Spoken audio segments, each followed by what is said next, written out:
Swamiji has joined us. Hari Om, Swamiji. Hari Om, Swamiji. We'd like to request Dharmarajanji to introduce Swamiji. Dharmarajanji is one of our founding board members and also has been a regular teacher of Vedanta in our region for many, many years. So we could not think of anyone better to introduce Swamiji than Dharmarajan uncle. Hari Om, Swamiji. Namaste, Hari Om. Hari Om, Hari Om. Charan Sparsh, Sadar Pranams. Hari Om. Namaskaram. My name is Dharmarajan. I am honored and privileged for this opportunity to welcome and introduce Swamiji to this Jnana Yajna.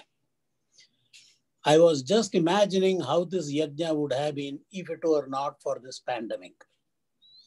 Swamiji will be driven from the Pittsburgh house to Sanjeevani, where all the members of Chinmaya family will be eagerly and enthusiastically waiting. There will be lots of messages sent to know exactly where en route Swamiji is to get the Arati and all the people ready. As you come into the Sanjeevani Center, you will be garlanded first, and then Purna Kumbham will be offered to you, along with the chanting of Na Karmana Na Prajaya Dhanena Tyage Naige and so on. And Arati will be taken, and I'm sure several people will do Charan Sparsh to get your blessings. You will be first escorted to the Hanuman Sannidhi, the presiding deity at Sanjeevani, to offer one's prayers, and then to the auditorium where there will be a beautiful Simhasan or Vyasapita with pictures of Gurudev, Guruji, and a small temple for Lord Krishna. And of course, the BMI chart near your Vyasapit. I'm hoping all these will happen next year. This is just imagination. As a teenager, Swamiji went to high school in Monroeville, of all the places, in Gateway High School. So he's a local Pittsburgher. And then he moved for higher education to Purdue University and then subsequently to University of California at Davis.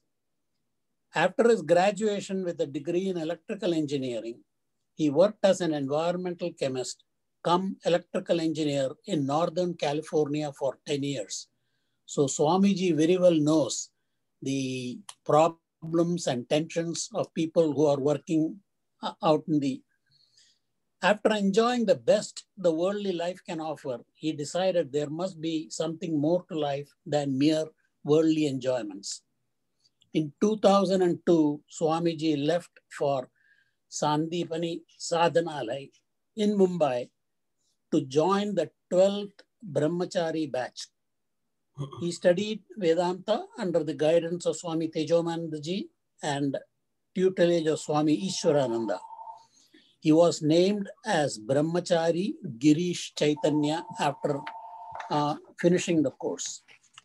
He served in Chinmaya Mission, Los Angeles for more than 4 years, after which, as a Brahmachari, after which he was posted to Chinmaya Mission, Austin.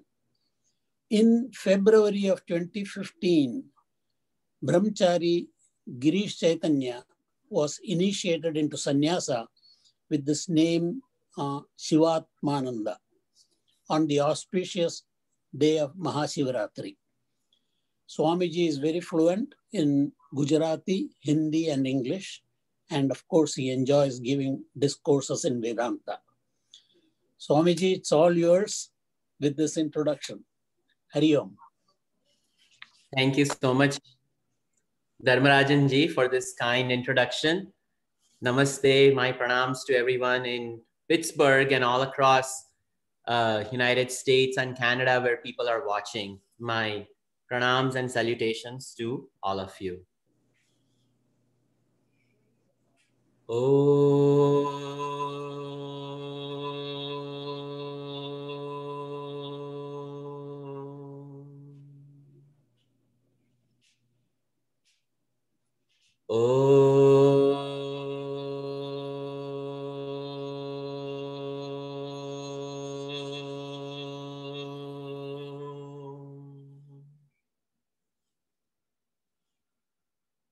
Om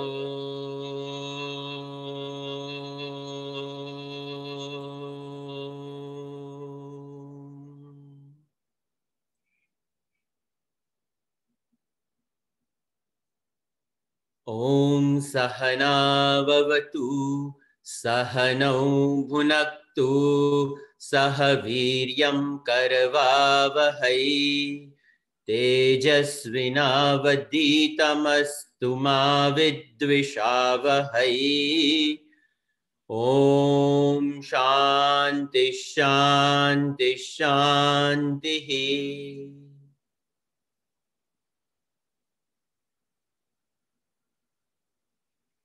Shankaram Shankaracharyam Keshavam Badarayanam Sutra Bhashya Krutau Vande Bhagavanto Punah Punaha. Ishvaro Gururatmeti Murti Bheda Vibhagine Vyomavat Vyapta Dehaya Dakshinamurtaye Namaha. Samasta Jana Kalyane Niratam Karunamayam Namami Chinmayam Devam Sadgurum Brahmavidvaram Vasudev Vasutam Devam Kamsa Chanunamardhanam Devaki Paramanandam Krishnam Vande Jagadgurum.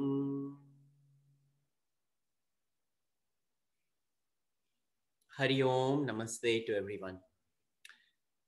We start a study of a very beautiful chapter of Bhagavad Gita, chapter 12. It is one of the shortest, smallest chapters of Bhagavad Gita, but this chapter is the summary of the Vedic teaching. And thus, in ideas and thoughts presented over here, it stands tall. A beautiful chapter, Bhakti Yoga, the yoga of devotion. In here, Bhagavan starts his teaching upon being questioned by Arjuna. Arjuna poses this question and thus starts the teaching of this Bhakti Yoga. So we will go ahead and start this chapter immediately. Om Shri Paramatmane Namaha. Atha Dvadashodhyayaha. Arjuna Uvacha.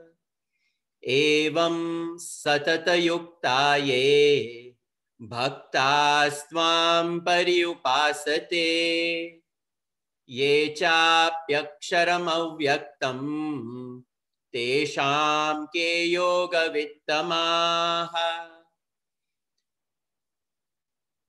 Arjunji has just finished Vishwarupa Darshan. It is a great bhagya of anybody's life to have the darshan of Bhagavan.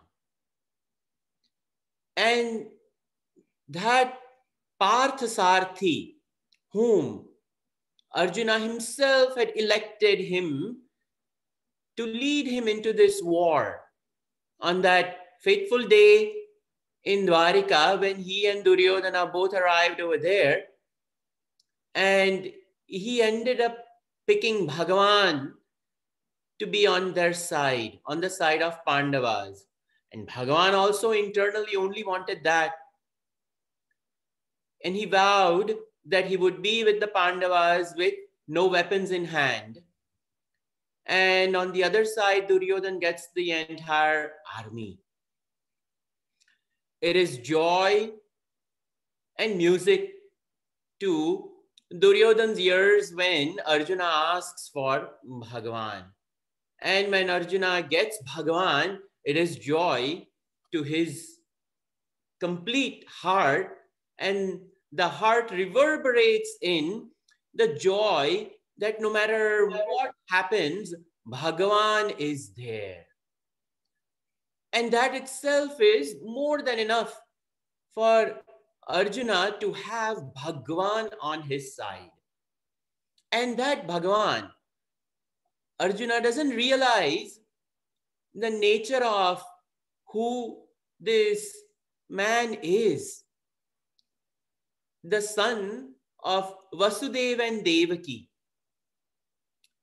And Bhagavan reveals himself slowly, Paritranaya sadhunam, vinashaya cha dushkritam, dharma sansthapanarthaya, sambhavami yuge yuge, maya tatamidam sarvam, jagadavyakta murtina, matsani sarvabhutani, so on and so forth. Bhagavan everywhere is revealing who he is. And in the 10th chapter, he narrates the glory of who he is. Sthavaranam Himalaya, Nakshatranam Aham Shashi, Pandavanam Dhananjaya, so on and so forth. He reveals the glory as to where his Amsha is hidden, even though in all mountains it is nothing but Paramatma alone. But of all mountains, he has done the Alinganam of the Himalayas. All constellations are his and his alone. But Nakshatrana Maham Sashi. And of all Pandavas, they are all born out of Devatas.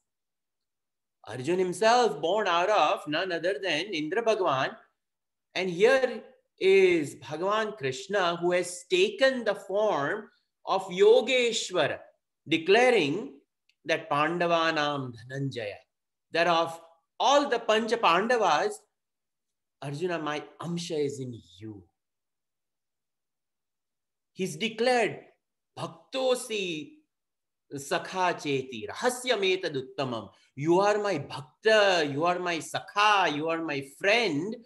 And this Rahasya, I'm giving it to you. And when Bhagavan reveals in the 11th chapter the Vishwaroop, and what Arjuna was seeing, who can describe this? We are reading 11th chapter from the description and narration given by Sanjay ji to the blind king, Dhritarashtra. Hanumanji seated on top of the chariot of Arjuna known. Arjuna is known by the name Kapidwaja.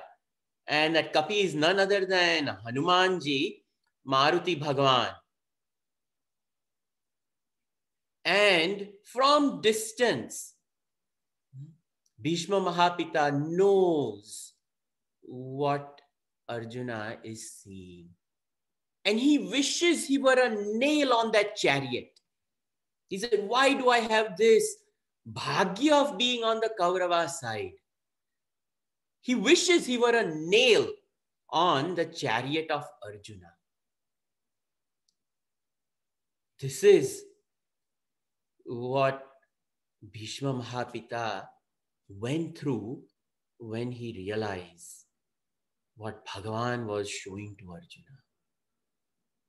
And Arjuna sees the cosmic form, frightening form. But Bhagavan, upon his request, took a loving form. And in there he saw all beings entering. Kiritinam, Chakrinam, Gadinam, all, what beautiful description of Bhagavan is given.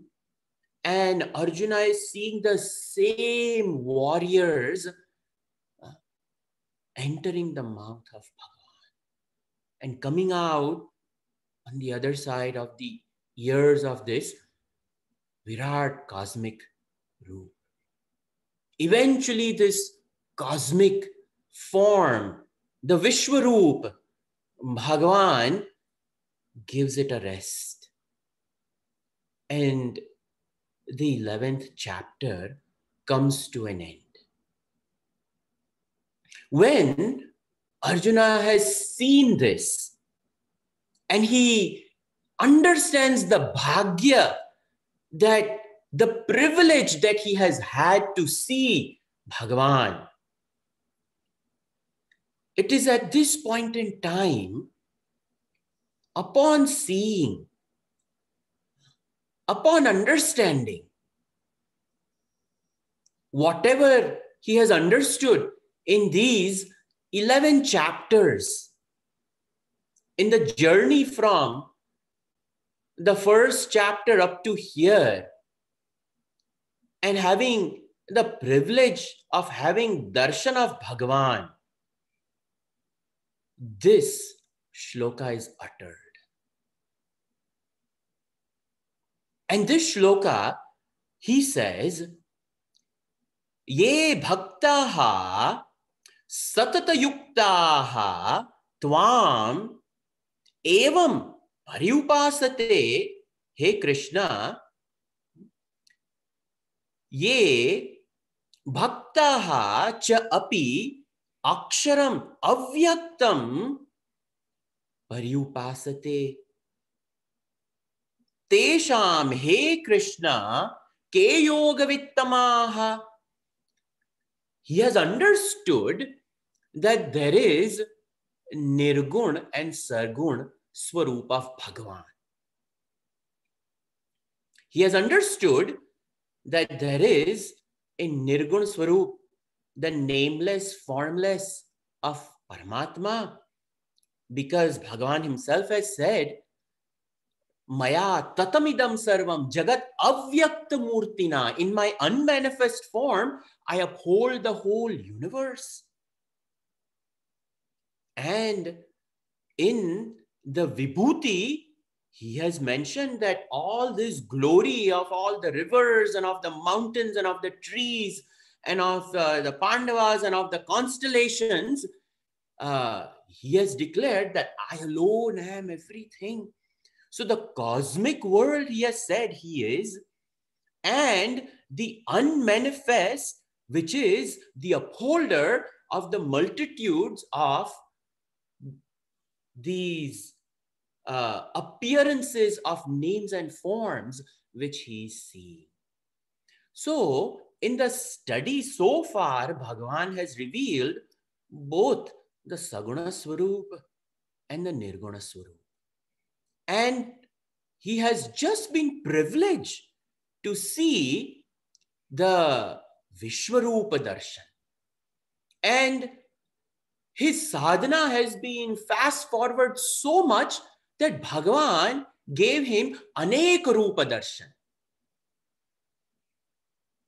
And having this Anek Rupa Darshan, now he has come to this understanding that what Bhagavan has said is indeed that his unmanifest form upholds, but of these two, the devotees, O Krishna, the ones who worship you in your manifest form, and O Krishna, the ones who worship you in your unmanifest form, O Krishna, which one of these two are superior?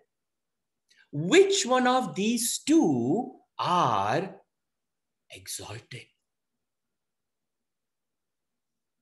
This question arises in Arjuna after he has seen the cosmic form. Now, Arjuna has asked this question that, O Lord, which one is superior? The Saguna ye bhaktaha tvam pariupasate.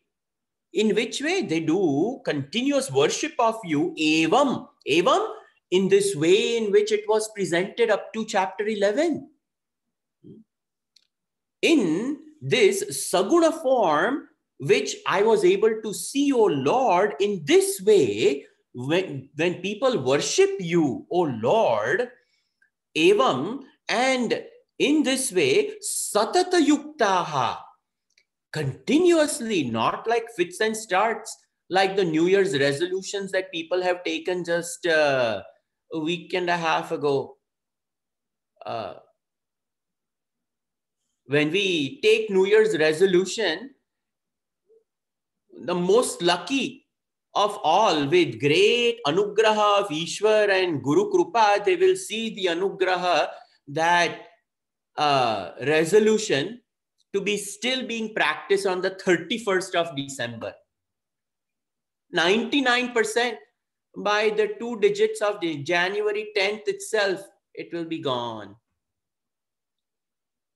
It's very easy to make promises, but to keep up with the promises is what is difficult.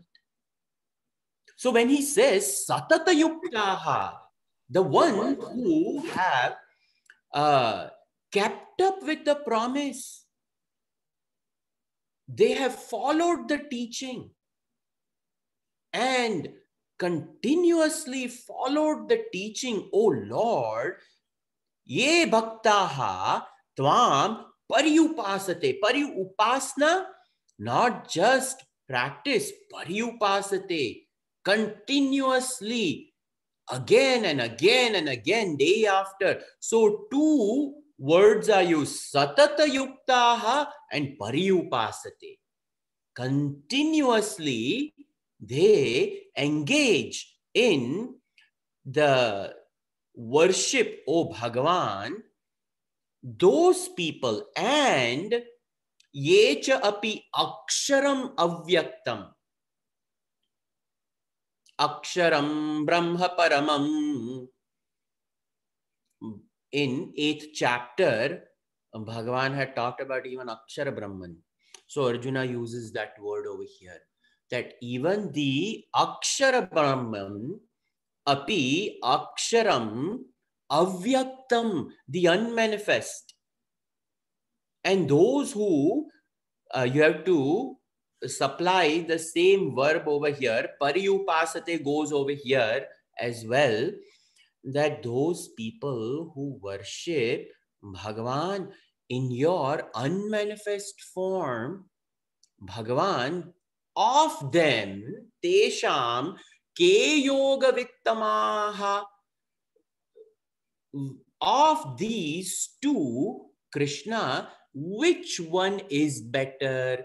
The upasak who is a nirguna upasak of Akshara Avyakta Brahman, or the Saguna Sakara worshipper of you, O Krishna? Which one of these 2 devotees is greater? Now, the question itself over here is not proper. The question over here itself is a wrong question. But how can Krishna tell Arjuna, what are you listening? Have you not paid any attention? The question is wrong. It is like a student in middle school. He has just finished 8th grade. And after 8th grade, he is asking Amma and Appa, Amma, Appa, should I go to high school or should I go to medical school? Now, what will that Amma and Appa say? Are, you have to finish high school first. Then you can have a choice of going to medical school. But if somebody finishes 12th grade and says to Amma and Appa, where should I go? Should I go to medical school or should I go to law school? Now that question is appropriate because he has cleared high school. The prerequisite for medical school and for law school is minimum you have to clear high school. And then depending upon if you want to go medical route, do pre-med.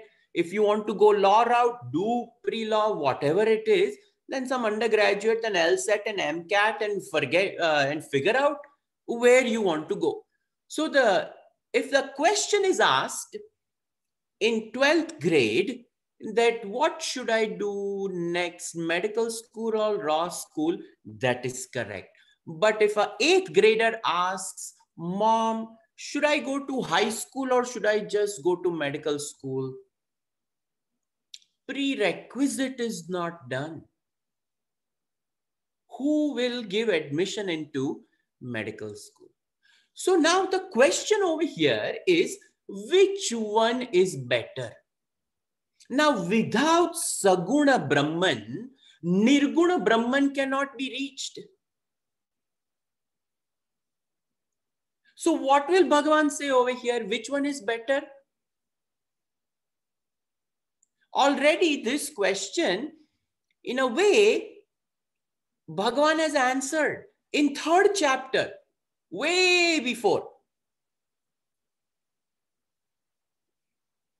Jnana, Bhagavan over there has answered, Jnana yogis follows Sankhyanam Karma Yogena Yoginam.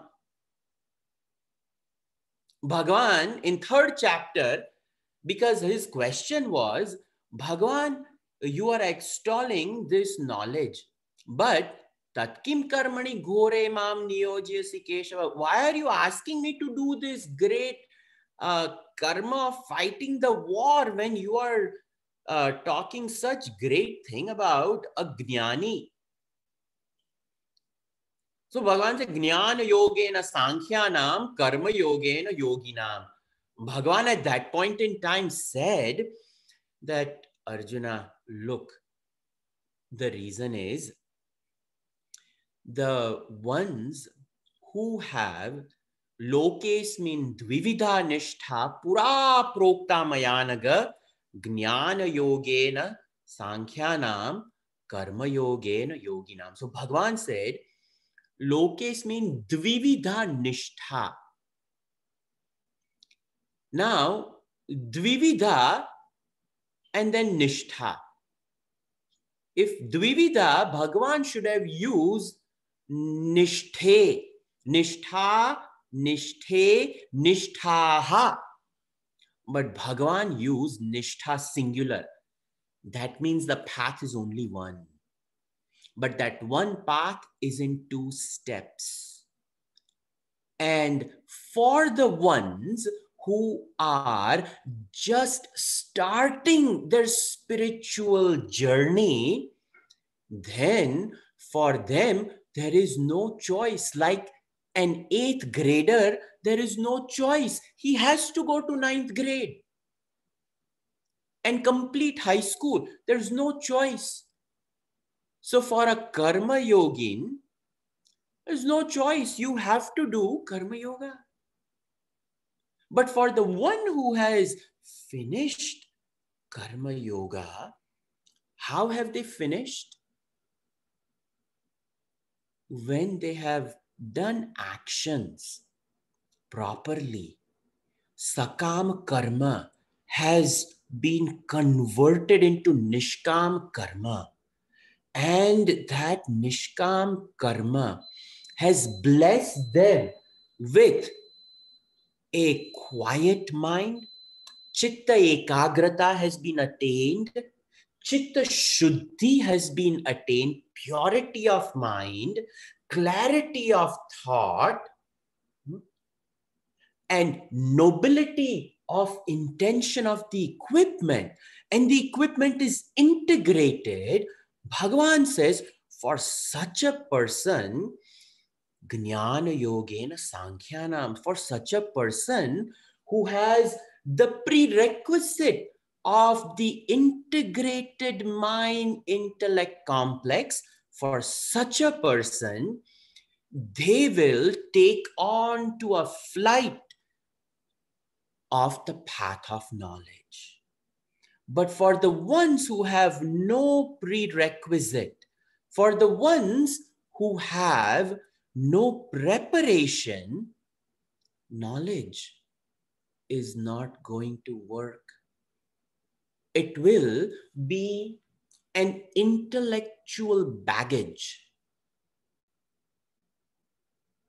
But it will not irrigate the personality, because the Rajoguna of the personality has not been exhausted, and the Tamoguna of the personality has not been eradicated. So the Shuddha Sattva, which is required for contemplation, if it is not available, no meditation will take place, no knowledge will take place. And to such a person, when knowledge is given, that knowledge will be a burden. In fact, dangerous. So over here, the question Arjuna is asking, what is better, Saguna Upasana or Nirguna Upasana? This is an inappropriate question. So now, let us recap what Bhagavan has mentioned from chapters 3 up to chapter 11. And in that summary will be the answer required. In that summary will be the background required to process the answer, the intelligent answer which Bhagavan Krishna gives. Bhagavan Krishna over here cannot give an answer to a question, but Bhagavan Krishna also cannot tell Arjuna, are you not listening to me? भैंस के आगे बिना बजाए ये क्या किया? Bhagavan has to keep him, keep the tempo of Arjuna going. He cannot all of a sudden say, what are you doing? So he has to keep the student inspired. So Bhagavan, there cannot be a right answer to a wrong question.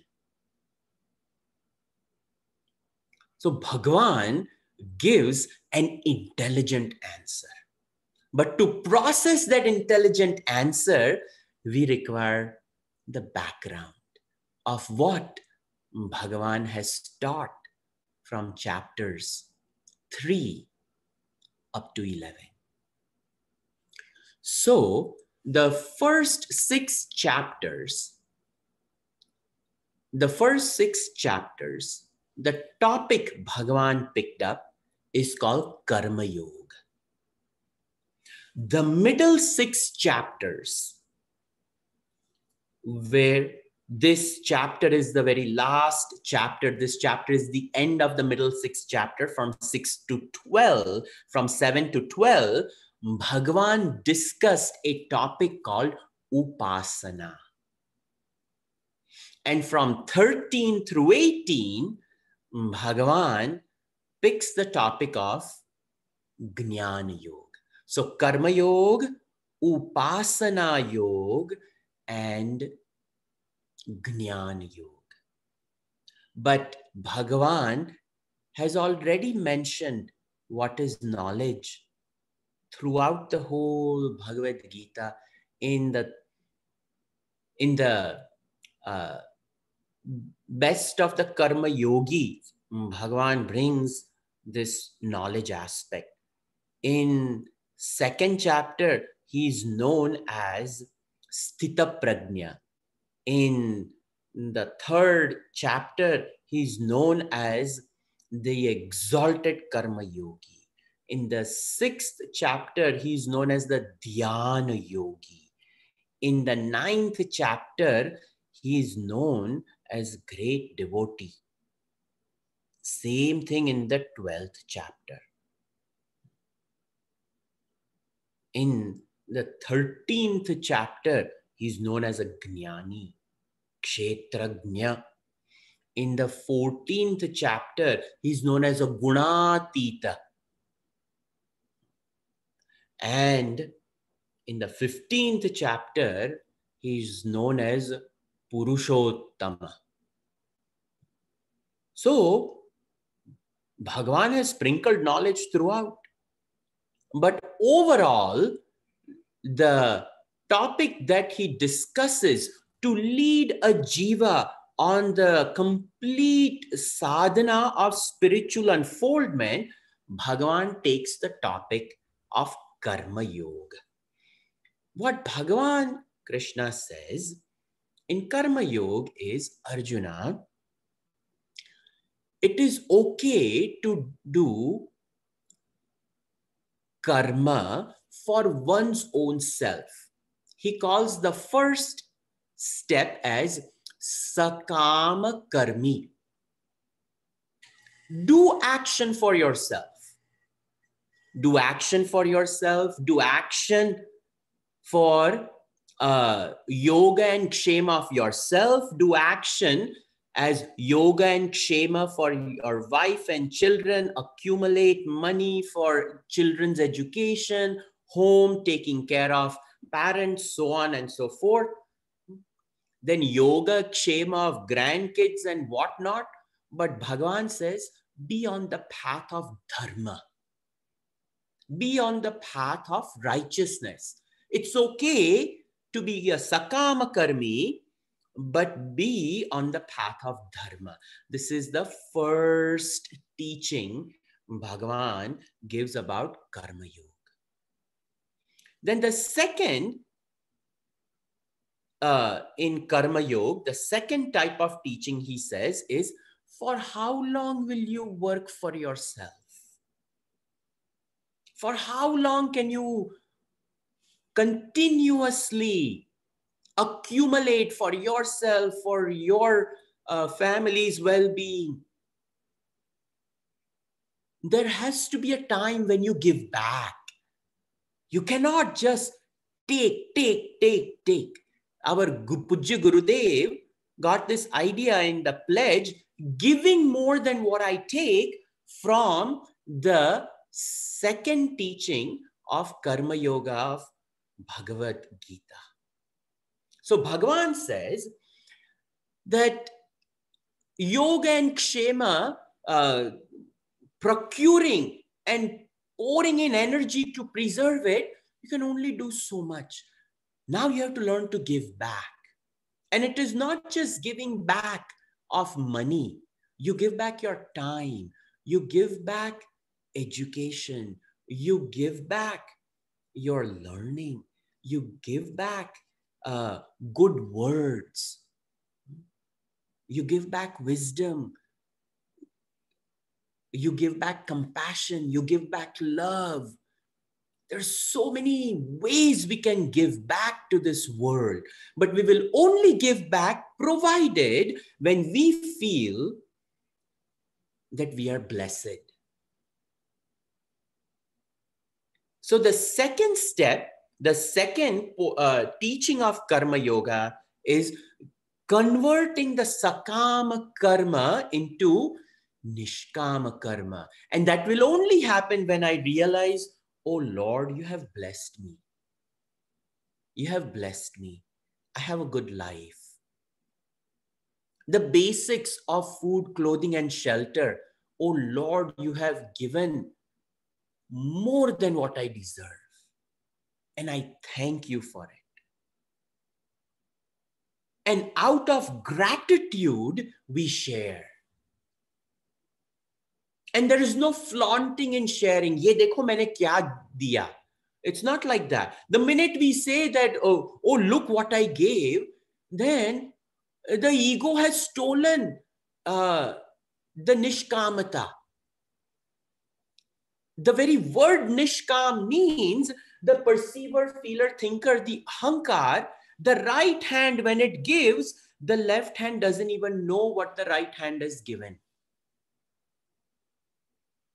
Silently, the person gives Atma Balidanam, gives life up for seva.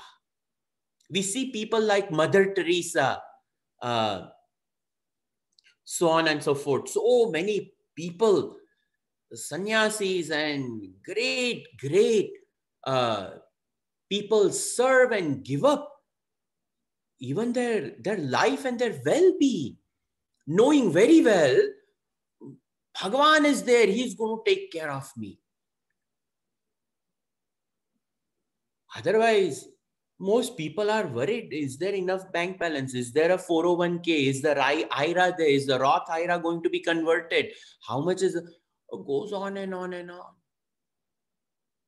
20 hours are spent with an accountant and not even 1 hour in meditation.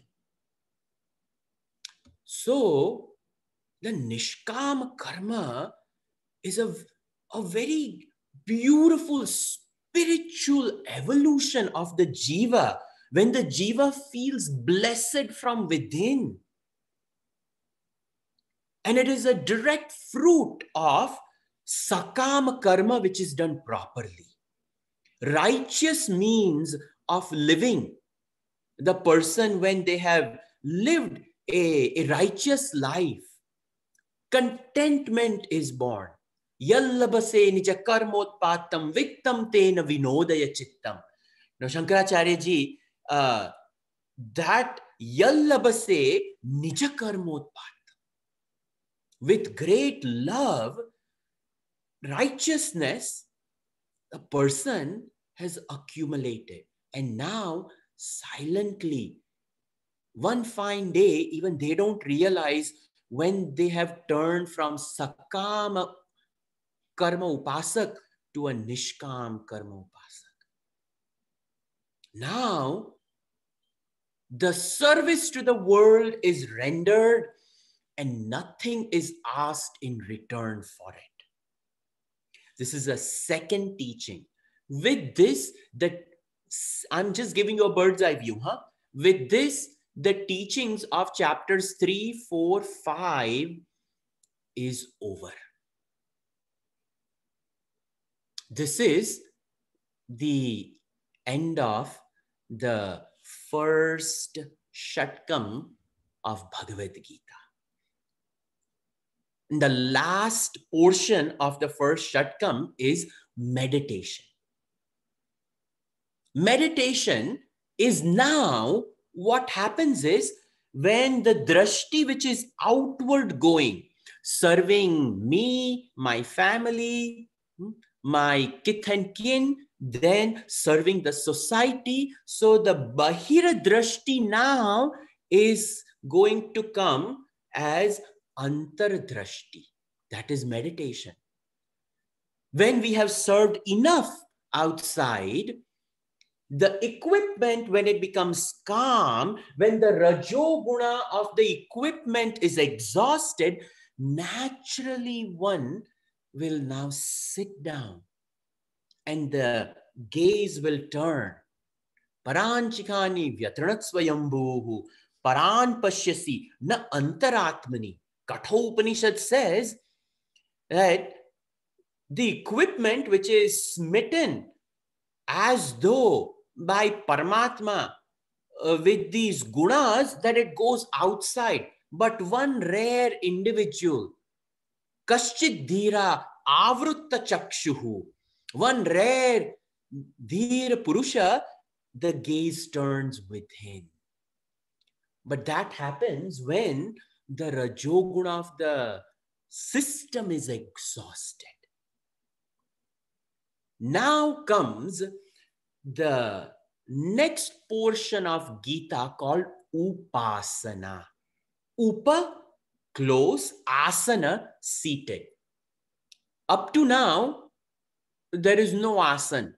The only asana in chapter 3, 4, and 5 is running around for the sake of the family, for the sake of one's own self, for the sake of the society. So didn't have time to sit down. Now, the next portion is Upasana. Upasana. So the third practice, first, Sakama Karma. Second, Nishkama Karma. Now third is Upasana. So whose Upasana are we going to do? If somebody is a staunch Hindu, you tell him, you sit down, you put a cross and do Upasana of Jesus Christ. You think that's going to work? Of course not. Somebody who's a die-hard Christian and you give him a Shivalinga and you tell him today Somvar do Abhishekam. Is that going to work? Absolutely not. So we can only do Upasana of the deity of our heart, who we choose. That is called Ishtadevata. So now the Upasana is Ishtadevata Upasana.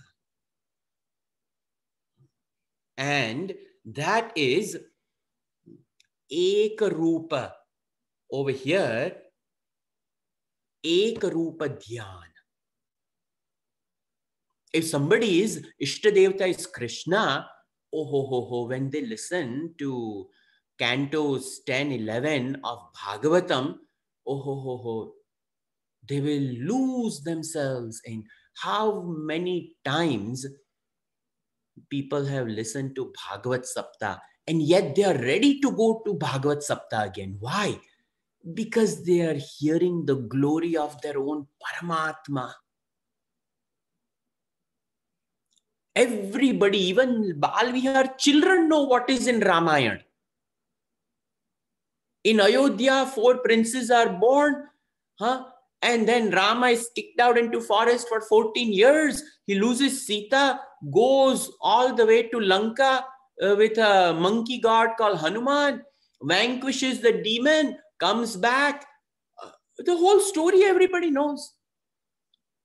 Yet, people listen to Ramayana and Ramayana Sapta. There's a delight in listening to the past times, the glory of Bhagavan. Why? Because the mind has now taken asan. And the asan is right next to Bhagavan. The front seat they have taken in front of Bhagavan. It is a front row, center seat in front of the Ishtadevata.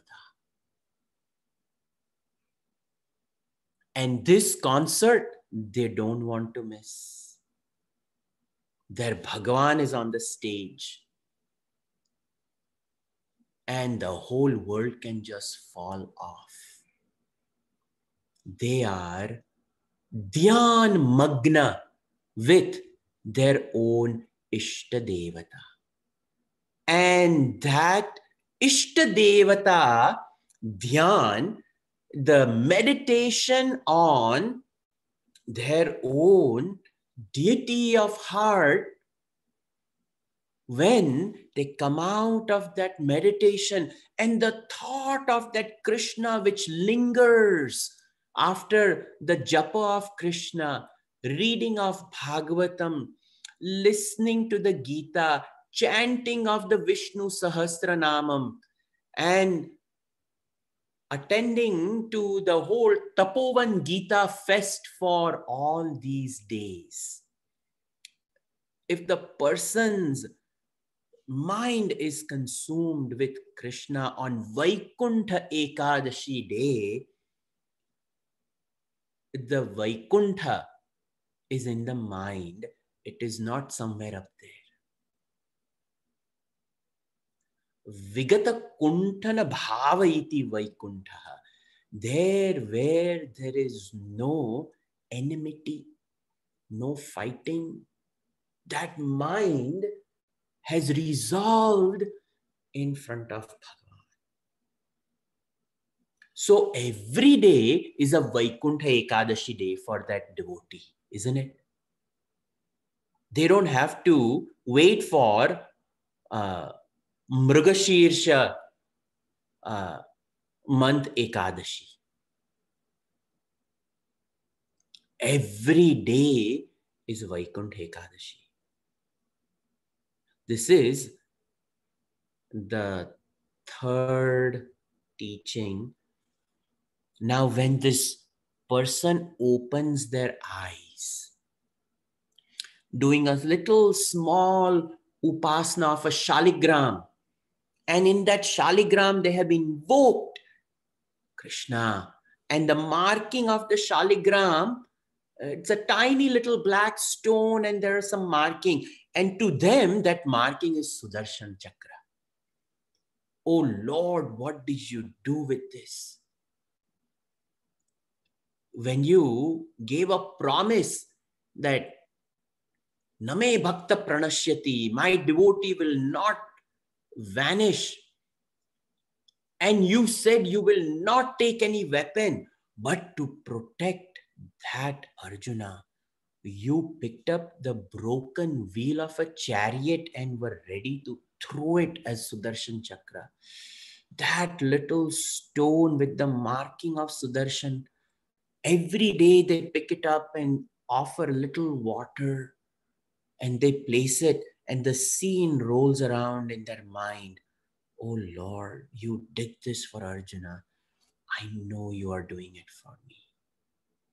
And with this bhavana, when they do, Om Klim Krishnaya Govindaya Gopi Janavallabhaya Swaha mantra japa, Om Namo Bhagavate Vasudevaya, Om Namo Narayanaya. Whichever mantra they do, and after the japa is over, Vishnu Sahasranamam is over, when they open the eyes and they look at the world, now the 10th chapter becomes a reality for them. They will see that same Krishna everywhere.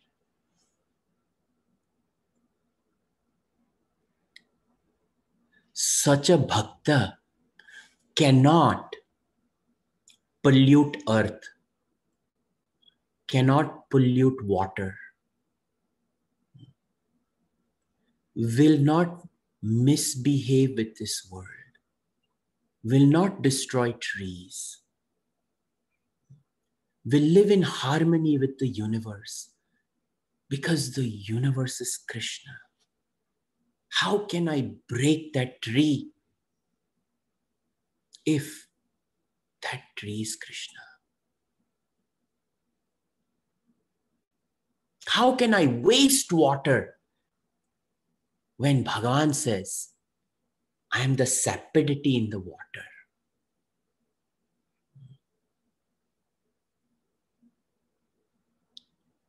How can they pollute earth and produce garbage after garbage after garbage? Just because Amazon is there, every day we order for one little chapstick, this big package, and so much garbage produced for Mother Earth. Such a person will even stop using Amazon. And when they have to buy milk, they will go to the store and get whatever they need. Such rich thoughts flourish in their mind, and they will never abuse this world. One or two clothes that they have, they find joy in it. They will not have a huge closet full of clothes. 70 pairs of shoes. None of those are required, because now the bhakta has risen. And every object is Paramatma. How can I hold on to it, worship it, and destroy it at the same time? I cannot. Now, the Ekarupa Ishvara Dhyan in the seat of meditation when he wakes up is Anekarupa Ishvara Dhyan. Continuously this person is meditating. And they're content with whatever they have. It's a beaten up Honda Accord and they can afford 20 Teslas. But they are not. They will not. Whatever they have been using, they will use. And the power of the 20 Teslas will be given away for taking care of the world. Such nobility rises in Upasana and he becomes a Sahaj Anek Rupa Ishwar Dhyan.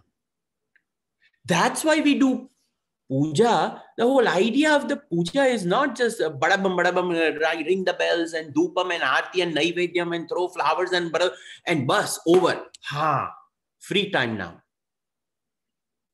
The purpose of Upasana is to create a personality that can apprehend the Jagat which Bhagavan has shown. This is the fourth teaching in Bhagavad Gita. And the fifth teaching is, of course, knowledge. Knowledge of the Absolute. And that has to be heard. It has to be contemplated, reflected, and absorption of deep meditation into my own nature as absolute. Aham Brahmasmi. So the whole journey of a jiva from working for selfish reasons, then working for selfless reasons, then meditating and worshipping my one Lord, and that worship culminates into worship of the world.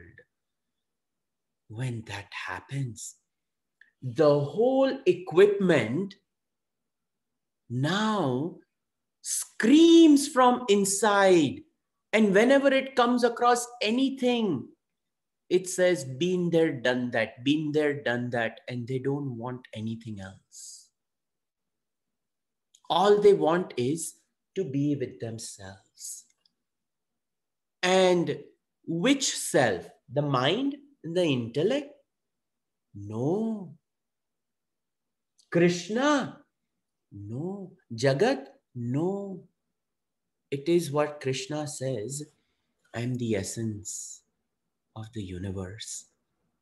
Now this person, when they say, Aham Brahmasmi, what is this Brahma? What is this Tata Tvam Asi? Prajnanam Brahma, this consciousness, awareness is Brahman. In these four aphorisms, Ayamatma Brahma, Aham Brahmasmi, Prajnanam Brahma, Tattvamasi. Now, the person is only interested in resolving the Jiva Brahma Aikya, the oneness between the embodied soul and the absolute soul, that he and I are one. For some people, it may be a journey of 1 year, 10 years, one life, or multiple lives. All depends upon how much baggage we have brought and how much fortitude we possess to take onto this flight. These four, how well we have done these four determines how well we can abide in Jnana Yoga. So when Arjuna says, Yecha api aksharam avyaktam bhaktaha pariupasate, those are the Jnanis, the fifth ones. And when evam satata yuktaye bhaktas tvam pariupasate, any one of these four. So now Bhagavan is caught up in this. He has to answer this. Now, which one of this is superior? When two boys go to their amma and the mom, you have to pick which one of the two of us you like more. It's a dharma sankat for that mother. Which one the mother will pick? And that too in front of them. All she can do is, she will just go and hug both of them, kiss them, and she will say, I love you both. Which mother on this planet will say, I like you better than the other one? She's not qualified to be a mother if she says that. So Bhagavan, all these bhaktas, he is these bhaktas in different stage of spiritual evolution. And he has to answer which one is better. How can he do that? This is the answer. We will look at the fantastic answer Bhagavan gives. We will see it tomorrow. Sarve bhavantu sukhinah, sarve santu niramayaha, sarve bhadrani pashyantu, ma kaschit dukkha bhag bhavet. Om shanti shanti shanti. Harihi om Shri Gurubhyo Namaha. Harihi om. Any announcements? Swamiji, thank you very much for that beautiful beginning. The only announcement we'd like to make is please return tomorrow at 7:15 p.m. Eastern Time. We'll begin with bhajans at 7:15 and then ask Swamiji to continue the discourse at 7:30 p.m. Again, Eastern Time tomorrow. Swamiji will also correct that email response that going to some of the people about the 7 p.m. time. We'll take care of. Thank you. Hari Om. Hari Om. Hari Om, Swamiji. Hari Om. Jai Shri Krishna. Jai Shri Krishna. Hari Om, Swamiji. Hari Om. Hari Om, Swamiji. Hari Om, Swamiji. Hari Om, Swamiji. Om. Hari Om.